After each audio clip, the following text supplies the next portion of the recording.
Hello everyone, it's Scott, and today is day 3 of Murders at Carlisle Manor spoiler season. So we got some new mythics and rares to talk about, and a lot of lower rarity cards today. So of the about 24 cards that we saw.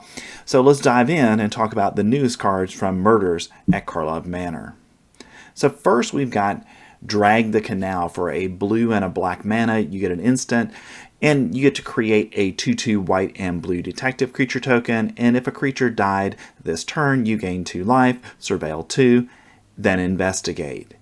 So interesting card here. It's going to be happening at instant speed, where you can, if you need to, you can flash in a 2/2 white and blue detective creature token. That'll become a blocker, or after combat or after a creature's already died, then you can get the benefit of gaining the 2 life, surveilling 2, and then investigating. So I think this is definitely a playable card in Standard, and I think Dimir decks will want to play this as something that's going to gain them life, get that surveillability, and investigate. So we'll probably see this in combination with something like a cut down or go for the throw, and then you cast this and get the benefit of gaining the life, the surveil, and the investigate. All right, next we've got the Pride of Hull Clade. For 10 and a green mana, you get a Crocodile Elk Turtle. That's a 2/15 and is a legendary creature.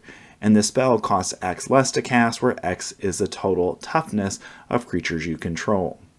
So this is an interesting card because I can actually see this as, in the right deck, this could be cast for 1 mana. And a 2/15 is just silly on the surface, but a 2/15 pretty much with Defender pretty much blocks any card that anybody is going to put in a deck that doesn't have flying.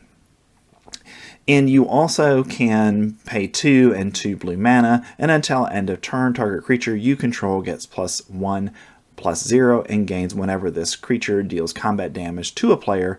Draw cards equal to its toughness and can attack as though it didn't have Defender. So this is a interesting card in the sense that it's set up to really be a great blocker in the game, and most likely you're going to be able to cast it for a lot less than 11 mana that's on the face.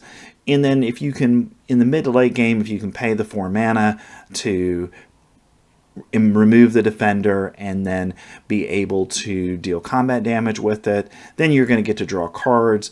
So I think this has some playability in Standard. And if we do have a Defender kind of type deck where your toughness matters, I think this is going to be something that fits into that deck. But outside of that deck, I'm not sure exactly where it fits in Standard. Next, we've got our third and final rare of the day. We've got Connect the Dots, a red enchantment for 1 and a red mana. And whenever a creature you control attacks, exile the top card of your library face down. You can't look at it. And for 1 and a red mana, you get to discard your hand, sacrifice Connect the Dots, put all cards exiled with Connect the Dots into their owner's hands. So I think this is a card actually that might see some Standard play in even a mono red deck. And the reason for that is mono red usually has the problem of it loses steam as the game progresses. And the longer the game goes, the harder and harder it gets for a mono red deck to win. But what Connect the Dots does is it, in essence, is drawing a card for you every turn that you don't actually get to look at that point. But then when you exhaust all the cards in your hand, you can just pay the 2 mana and then you get all those cards. So I think this is something that definitely red decks will try to use, and I think there will be certainly a deck in Standard that's going to want this card in it, because the ability to exile cards and then discard your hand, and probably really discarding no cards and getting all those cards, is a huge advantage for basically a 4 mana commitment in the mid to late game when you need to refill your hand. You need to, get some more juice into your game, and it looks like this is a great card to potentially do that for red decks in Standard. All right, so everything else we've got is that lower rarity stuff. So for the most part, as we talk about these are going to be cards that most likely are going to see primarily limited play, but I want to go through them because I think at least there's something you should be aware of for cards that, whether it's sealed or for draft, have some playability in standard. So the first is Case the Gorgon's Kiss. For a black mana, when this case enters the battlefield, destroy up to one target creature that was dealt damage this turn. So the downside of this one is that something had to be dealt damage for that effect to have any impact on the game state. And then to solve this case, 3 or more creature cards were put into graveyards from anywhere this turn. So on any turn that happens, then you would solve the case at the beginning of your end step. And then if it's solved, this case is a 4/4 Gorgon creature with Death Touch and lifelink in addition to its other types. So for the 1 mana investment, I think being able to potentially kill something is very good in limited, and potentially in standard there's some playability for this in the right kind of deck. Next, we've got Forensic Researcher. For 2 and a blue mana, you get a Merfolk Detective.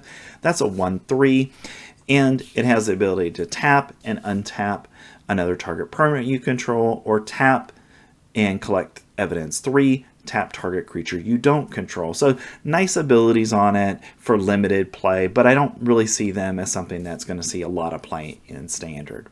Next, we've got Persuasive Interrogators. For 4 and 2 black mana, you get a Gorgon Detective. That's a 5/6, and when Persuasive Interrogators enters the battlefield, you get to investigate. And when you sacrifice a clue, target opponent gets 2 poison counters. So the poison counters are really interesting on this card because we haven't really seen, outside of the Phyrexia sets, poison as something that a card could do.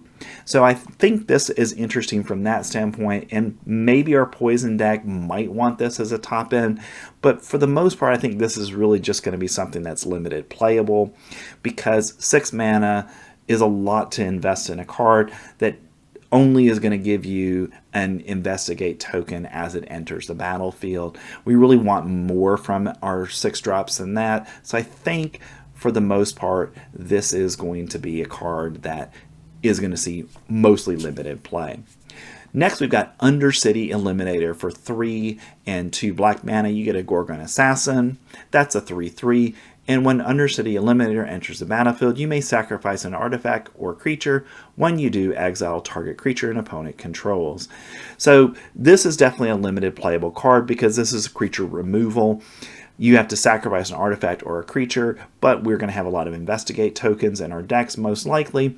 So you investigate, you sacrifice one, you get an investigate token, you sacrifice your investigate token when you play Undercity Eliminator, and then you get to remove a target creature your opponent controls. So from that standpoint, I think definitely a limited playable card, but for 5 mana, it's really not going to see play in standard. Next, we've got Concealed Weapon. For 1 and a red mana, you get an artifact that's an equipment. An equipped creature gets +3/+0.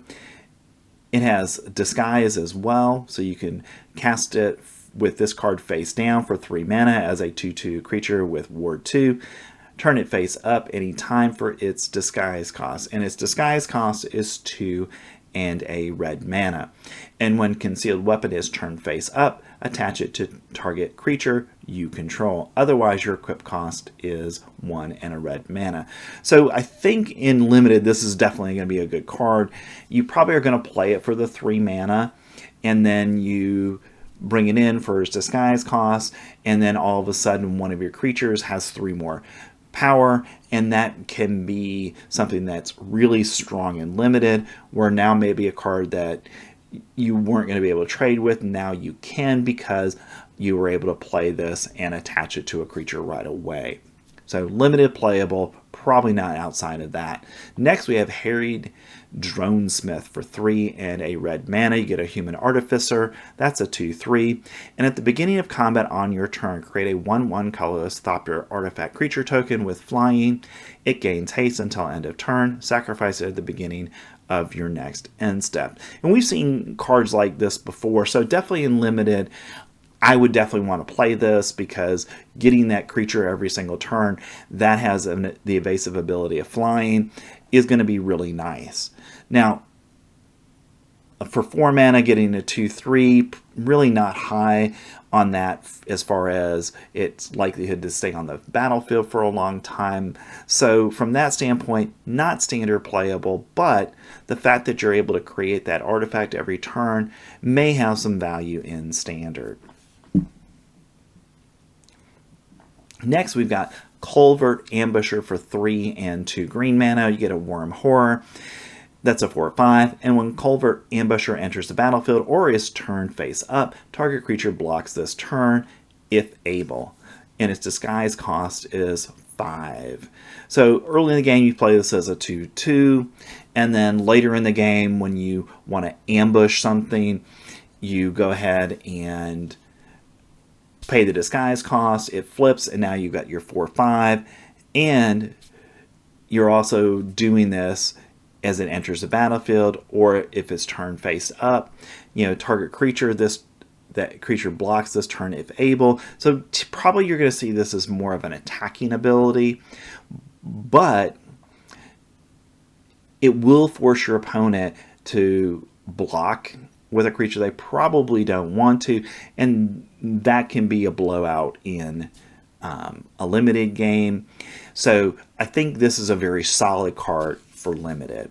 Next, we've got Hedge Whisperer for a green mana. You get an Elf Druid Detective. That's a 0/3. And you may choose not to untap Hedge Whisperer during your untap step.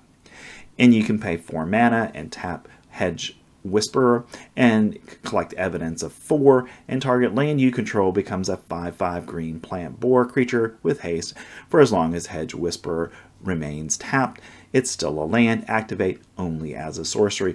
So in Limited, a nice ability that you can play later in the game and turn one of your lands into a 5/5 creature that will be difficult for your opponent to deal with, but in Standard, probably not good enough to meet the cut. All right, we got a couple of blue creatures.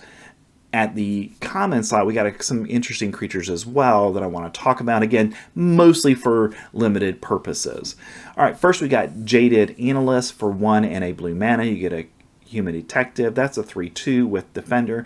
And when you draw your second card each turn, Jaded Analyst loses Defender and gains Vigilance until end of turn. So nice ability, definitely in Limited. You draw your second card, and now you can attack with the Jaded Analyst, and because it has Vigilance, you'll be able to block with it the next turn as well. Next, we've got Projector Inspector for 2 and a blue mana. You get a Human Detective. That's a 3/2. And whenever Projector Inspector or another detective enters the battlefield under your control, and whenever a detective you control is turned face up, you may draw a card. If you do, discard a card. So definitely in the Limited, great little card draw effect if you've got if you got a detective in your deck or detectives in your deck, because you'll be able to filter through your deck to get to the cards you really want. Standard playability, probably not, because we've got better stuff for lower costs currently already in Standard. Next, in red, we've got Goblin Massmaker for 1 red mana. You get a Goblin Citizen. That's a 1/2. And whenever Goblin Massmaker attacks, face down spells you cast this turn cost 1 less to cast.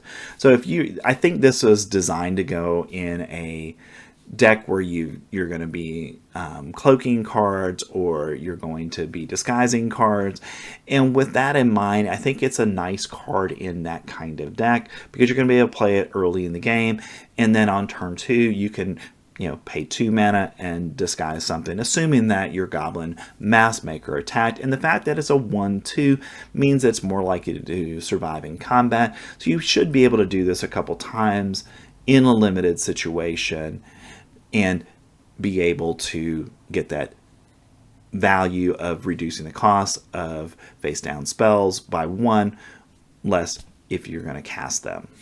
Next, we've got Red Herring for a colorless and a red mana. You get an artifact creature. That's a clue fish. It's a 2/2. It has haste, and Red Herring attacks each combat if able. And then for 2, you can sacrifice Red Herring and draw a card. So this is a good limited card. 2 mana, 2/2 with haste. Great little card. And then in the mid to late game, when you really can't attack with it anymore, you can sacrifice it and draw a card. Next, we've got Nervous Gardener for 1 and a green mana. You get a Dryad. That's a 2/2. And it has Disguise for a green mana. And when Nervous Gardener is turned face up, search your library for a land card with a basic land type, reveal it, put it in your hand, then shuffle. So definitely in limited, a good card. Probably doesn't have much for standard playability because you're going to have to pump 4 mana into it to get the benefit of searching your library for a land card with a basic land type. But if you've got a deck that has a lot of the new dual lands in it, then I think this is a possibility for you in those kinds of decks because it'll be able to search up those dual lands because they do have a basic land type on them. Next, we've got Fairy Snoop for 1, a blue and a black mana. You get a Fairy Detective. It's a 1/4. It has flying, and it also has Disguise.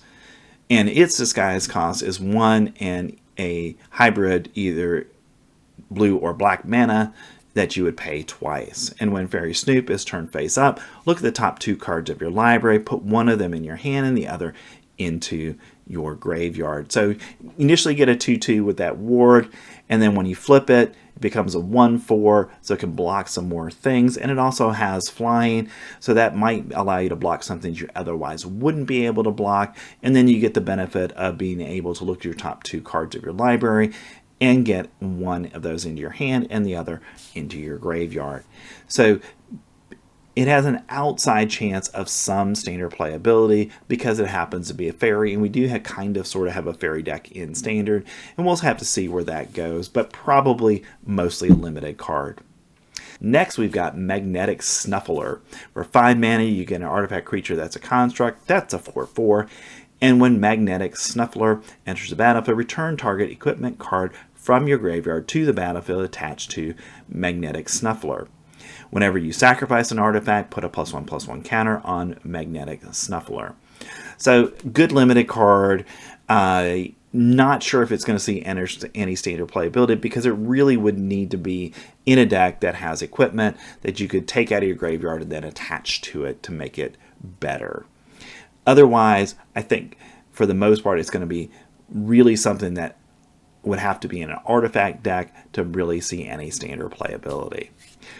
Next, we've got Granite Witness for 2, a white and a blue mana. You get an artifact creature. That's a Gargoyle Detective. It's a 3/2 with flying and vigilance. So decent stats for a 4-drop with flying and vigilance.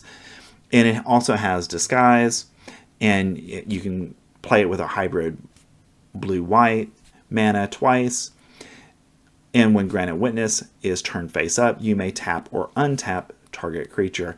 So I think it definitely in limited, this is a good card because you've got that ability to prevent something from either attacking or blocking by tapping it or untapping something, because that may mean you've got a tap card but that you have attack with, but you play Granite Gargoyle, and now that creature can block, and that means bad news for your opponent. So I think definitely a limited playable card, but probably not going to see much play outside of that. All right, those are the cards from day 3 from Murders at Carlisle Manor.